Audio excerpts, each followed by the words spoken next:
अगले माली साल के लिए तकरीबन 18,000 अरब रुपए का बजट आज कौमी असम्बली में पेश किया जाएगा। नए बजट में तकरीबन 2,000 अरब रुपए के नए टैक्स आयद किए जाने का इम्कान है। तमाम शोबों में टैक्स इस्तिस्ना ख़त्म करने की भी तजवीज़। ज़राए के मुताबिक टैक्स रेवेन्यू का हदफ 14,131 अरब रुपए और नॉन टैक्स रेवेन्यू वसूली का हदफ 5,167 अरब रुपए रखने की तजवीज़ है। अगले साल बजट खसारा GDP का 5% तक रहने का इम्कान है। तरक्याती बजट के लिए 1,000 अरब रुपए मुख्तस करने की तजवीज़। कर्ज़ों पर सूद की अदायगी के लिए 8,207 अरब रुपए मुख्तस। दिफा के लिए 2,550 अरब रुपए मुख्तस करने की तजवीज़ है। हुकूमती निज़ाम चलाने के अखराजात के लिए 971 अरब रुपए रखने की तजवीज़। पेंशनर्स की अदायगी के लिए 1,055 और सब्सिडीज़ की मद में 1,186 अरब रुपए रखने की तजवीज़। आइंदा माली साल जारी अखराजात 16,286 अरब रुपए रहने का तखमीना। आइंदा माली साल मजमूई अखराजात 17,573 अरब रुपए रहने का तखमीना है। बजट खसारा 6,501 अरब रुपए रहने का तखमीना। आइंदा माली साल का वफाकी बजट वज़ीर ख़जाना मोहम्मद औरंगज़ेब पेश करेंगे। स्पीकर अयाज सादी की ज़ेर सदारत कौमी असम्बली का बजट इजलास आज शाम 5 बजे होगा। इजलास का 4 नुकाती एजेंडा जारी। कौमी असम्बली के बजट सेशन की हिकमत अमली तय करने के लिए स्पीकर कौमी असम्बली ने पार्लिमानी रहनुमाओं का मुशावरती इजलास आज शाम तलब कर लिया। मुशावरती इजलास में अपोजिशन अरकान असद कैसर, बैरिस्टर गौहर समेत दीगर को शिरकत की दावत दे दी गई। नून लीग, पीपल्स पार्टी, JUI समेत दीगर पार्टी रहनुमाओं को भी दावत दी गई है।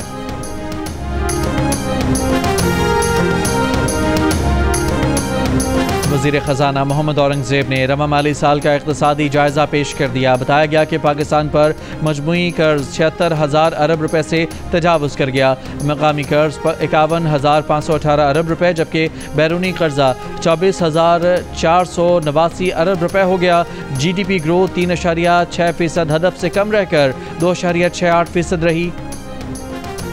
इक़्तिसादी सर्वे में पेश किए गए एदाद व शुमार को सहाफ़ियों ने चैलेंज कर दिया। वज़ीर ख़जाना से सवाल किया गया कि उन्होंने तीसरी सहमाही के एदाद व शुमार को बुनियाद बनाकर शरह नमू जारी कर दी। क्या ये शरह मुस्तनद तस्वुर की जा सकती है? इस पर वज़ीर ख़जाना ने कहा कि वो अपने फ़ैसले का दिफा करते हैं। ये एदाद व शुमार हुकूमत पाकिस्तान के हैं, इसलिए इनके साथ जाएंगे। आपको इसमें कोई झोल नज़र आता है तो हमें बताएं। हम एक स्टीयरिंग कमेटी, एक कौंसिल बना दें जिसमें तमाम स्टेक होल्डर्स शामिल हों, लेकिन इसके लिए मुझे अपनी काबीना के वुज़रा से बात करनी पड़ेगी।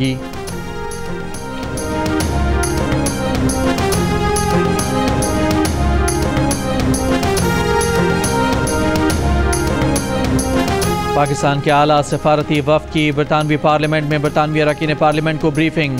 बिलावल भुट्टो ने कहा कि अगर बरतानिया चाहता है कि खित्ते में तिजारत के मौक़े का फ़ायदा उठाए तो इसके लिए अमन ज़रूरी है। भारत अपने अवाम समेत खित्ते को तकसीम करना चाहता है मगर अमन का पैगाम जीत जाएगा। मोदी के जंग और नफरत का पैगाम हार जाएगा। हिना रब्बानी खर ने कहा कि बरतानवी अरकान पार्लियामेंट का रिस्पॉन्स बहुत मुस्बत रहा है। बिलावल भुट्टो जरदारी की बरतानवी थिंक टैंक चैथम हाउस से मुलाकात। International institute for strategic studies में गुफ्तगू में बिलावल ने कहा कि पाकिस्तान और भारत के दरमियान न्यूक्लियर समेत तमाम असलहा ज़खायर में कमी लाई जानी चाहिए।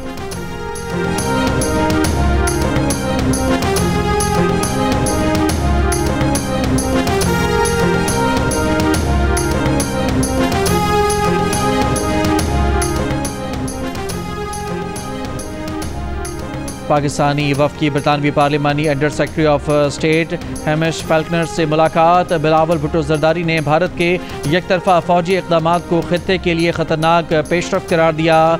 हैमिश फेल्कनर ने पाकिस्तान की अमन की ख्वाहिश का खैर मक़दम किया।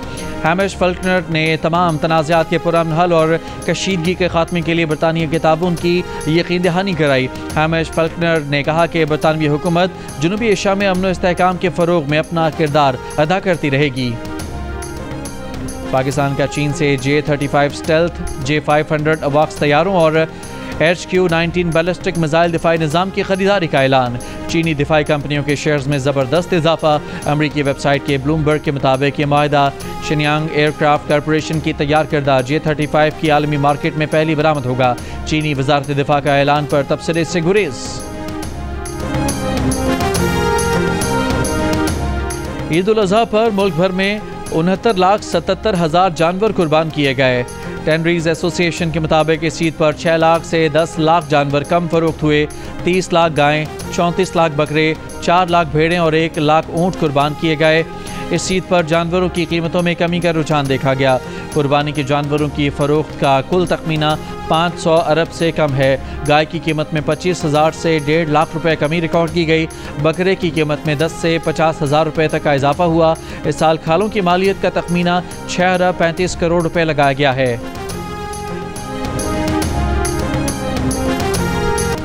ओपोजिशन लीडर उमर अयूब ने कहा है कि गुज़श्ता साल रेवेन्यू 12,970 अरब रुपए था, इस साल 14,000 से ज़ायद तक ले आए। इस वक्त जो ग्रोथ रेट दिखाई दे रहा है वो एक गुब्बारा है। ज़राअत में सारी फसलों की ग्रोथ मनफी रही है। मार्च 2022 में जो 50,000 कमा रहा था उसकी अब वैल्यू 20,833 के बराबर है। मुल्क में गुर्बत 44.7% तक पहुँच गई है। 11.4 करोड़ आबादी सतह गुर्बत के नीचे चली गई है। इस साल रेवेन्यू शॉर्टफॉल 1,000 अरब से ज़ायद होगा। पेट्रोल पर लेवी 80 रुपये है जो इस बार 100 रुपये तक ले जाएंगे। दुनिया में पेट्रोल की कीमत कम हुई है और पाकिस्तान में बढ़ रही है। 7,000 मेगावाट बिजली वाफिर है, लोग खरीदने के लिए तैयार नहीं। इस्लामाबाद में प्रेस कॉन्फ्रेंस करते हुए सेक्रेटरी इत्तलात PTI शेख वकास अकरम ने कहा कि हमारी 6.5% ग्रोथ को हकारत की नज़र से देखा करते थे। इनकी तीसरे साल की मजमूई ग्रोथ 1.5% है। ये ग्रोथ भी फॉर्म 47 की तरह की दिखा रहे हैं। मुशीर ख़जाना KP मुज़म्मिल असलम ने कहा कि 2.7% GDP ग्रोथ भी शर्मिंदगी वाला नंबर है। ज़्यादा टैक्सेस की वजह से आवाम की क़ुव्वत ख़रीद कम हो गई। सदर आसिफ अली जरदारी ने कहा है कि मुल्क की मईशत को मजबूत बुनियादों पर इस्तेमाल करने और खुद कफील बनाने पर तवज्जो देनी होगी। मुल्क की तरक्की और खुशहाली के लिए मिलकर काम करने की ज़रूरत है। ज़राअत मईशत की बुनियाद है। किसानों को सपोर्ट करके मुल्क की मईशत को तरक्की दे सकते हैं। सदर जरदारी की पीपल्स पार्टी के रहनुमाओं और वर्कर्स से मुलाकात में गुफ्तगू। भारत के शिद्दत पसंदाना हिंदुत्व नज़रिए से पूरे खित्ते के लिए ख़तरा करार दिया। कहा भारत में अक़लियतों खुसूसन मुसलमानों और ईसाइयों को तासुब और जुल्म का सामना है। शदीद गर्मी में सूबे भर में कामयाब सफाई ऑपरेशन पर वज़ीर आला पंजाब मरियम नवाज का सुथरा पंजाब के वर्कर्स के लिए 10,000 रुपये फ़ी का इनाम का ऐलान। वज़ीर आला पंजाब मरियम नवाज की वर्कर्स को शाबाश। कहा कि ईद उल अज़हा पर सुथरा पंजाब के वर्कर्स और एहलकारों ने शदीद गर्मी में जिम्मेदारी निभाई। सुथरा पंजाब के वर्कर्स ने लगन और मेहनत से फ़राइज़ अंजाम दिए। वर्कर्स ने शहरों और देहात में सफाई के आला मयार कायम किए। आप सबकी कदर है, आपका शुक्रिया। वज़ीर आला पंजाब की हिदायत पर सीनियर वज़ीर मरियम औरंगज़ेब और सीनियर पार्लियामेंटेरियन ताहिरा औरंगज़ेब ने सफाई अमले में तोहफ़े तकसीम किए। मरियम औरंगज़ेब ने कहा कि ईद उल अज़हा पर पंजाब की तारीख का सबसे बड़ा ऑपरेशन क्लीन अप हुआ।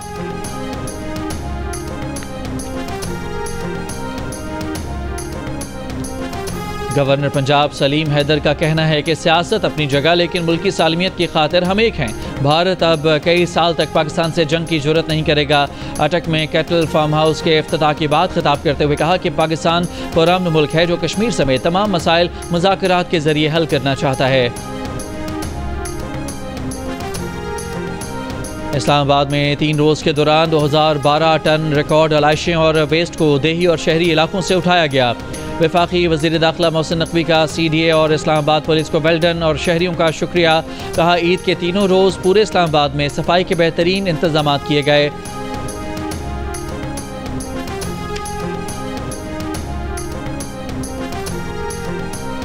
कश्मीर पानी और दहशतगर्दी पर बातचीत से ही खित्ते में देर पा अमन मुमकिन है। सिफारती वफ़द में शरीक वफाकी वज़ीर मुसर्रिक मलिक की लंदन में गुफ्तगू। सेनेटर शेर रहमान ने कहा कि इन मुलाकातों के जरिए भारत के बहतान का जवाब दिया जा रहा है। पॉलिसी साजों की सोच में फ़र्क नजर आएगा। फैसल सब्जवारी ने कहा कि भारत को बावर कराया जाए कि इस खतरनाक सूरत हाल में आगे नहीं बढ़ा जा सकता। दो तरफा या किसी और की सालसी में बातचीत ज़रूरी है। पाकिस्तानी वफ़द के अरकान बुध को ब्रसल्स रवाना होंगे। MPA फजल इलाही पेशावर में रहमान बाबा ग्रिड स्टेशन में घुस गए। तर्जुमान पेस्को के मुताबिक फजल इलाही ने ज़बरदस्ती रहमान बाबा ग्रिड स्टेशन से तमाम फीडर्स ऑन कर दिए। ज़बरदस्ती फीडर्स ऑन करने से सिस्टम ओवरलोड। रहमान बाबा ग्रिड स्टेशन से सप्लाई मुअत्तल हो गई। तर्जुमान पेस्को का कहना है कि ज़बरदस्ती फीडर्स ऑन कराने पर फजल इलाही के खिलाफ कानूनी कार्रवाई की जा रही है। पाकिस्तान से भारत गए हिंदू मियाँ बीवी को मुंबई में कत्ल कर दिया गया। सक्खर से ताल्लुक़ रखने वाले सपना और संजय को उनके घर में खंजर के वार करके कत्ल किया गया। संजय और सपना कुछ अर्सा कबल भारत शिफ्ट हुए थे। मुंबई में संजय का ड्राई फ्रूट का कारोबार था। मुंबई पुलिस ने फ़ोन करके सपना के वालिद को बताया कि मक़तूलीन के 2 बेटे पुलिस की हिफाजती तहवील में हैं। भारतीय पुलिस ने हनीमून के दौरान लापता शख्स की बीवी को उसके कत्ल के इल्ज़ाम में गिरफ्तार कर लिया। मध्य प्रदेश से ताल्लुक़ रखने वाला जोड़ा हनीमून के दरमियान मेघालय में लापता हुआ था। पुलिस के मुताबिक 25 साला सोनम ने अपने शौहर राजा को किराए के कातिलों से मरवाया। पुलिस का कहना है कि राजा को कत्ल करने के पसे पर्दा मुहर्रकात अभी सामने नहीं आ सके। गजा को भूखा रखने वाले इसराइल का इमदाद लाने वाले फ्रीडम फ्लोटिला पर ड्रोन से हमला। माहौलियाती कारकुन ग्रेटा थनबर्ग और यूरोपीय रुकन पार्लियामेंट रीमा हसन समेत इमदादी काफिले मेडलिन में मौजूद अफराद को इसराइली फौज ने अगवा कर लिया। फ्लोटिला को इसराइल के साहिल पर ज़बरदस्ती मुंतकिल कर दिया गया। इसराइली वज़ारत दाखिला का कहना है कि शो ख़त्म हो चुका। फ्रीडम फ्लोटिला के मुसाफिरों को उनके वतन वापस भेजा जा सकता है। अक़वाम मुत्तहिदा की फ़लस्तीन के लिए खुसूसी नुमाइंदा फ्रांसिस्का अल्बानीज़ का कहना है कि फ्रीडम फ्लोटिला का सफ़र शायद ख़त्म हो गया है, मगर मिशन अभी ख़त्म नहीं हुआ। बहरा रोम की हर बंदरगाह को गज़ा के लिए इमदाद और यकजहती के साथ कश्तियाँ भेजी चाहिए।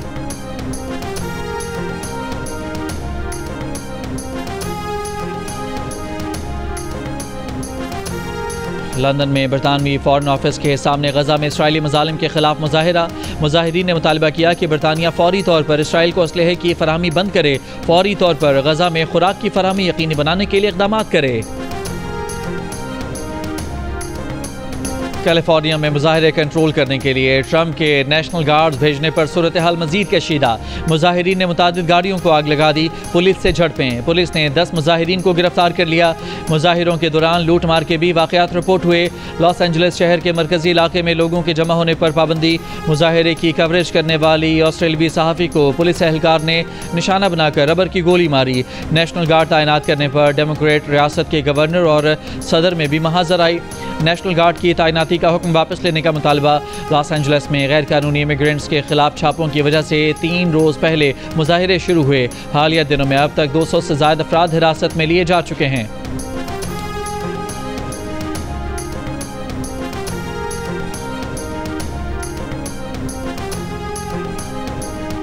अमरीकी सदर एयरफोर्स 1 की सीढ़ियां चढ़ते हुए लड़खड़ा गए, फिर संभल कर सीढ़ियां चढ़ी और तैयारे के दरवाजे पर पहुंचकर एयरपोर्ट पर मौजूद अफराद को हाथ भी हिलाया।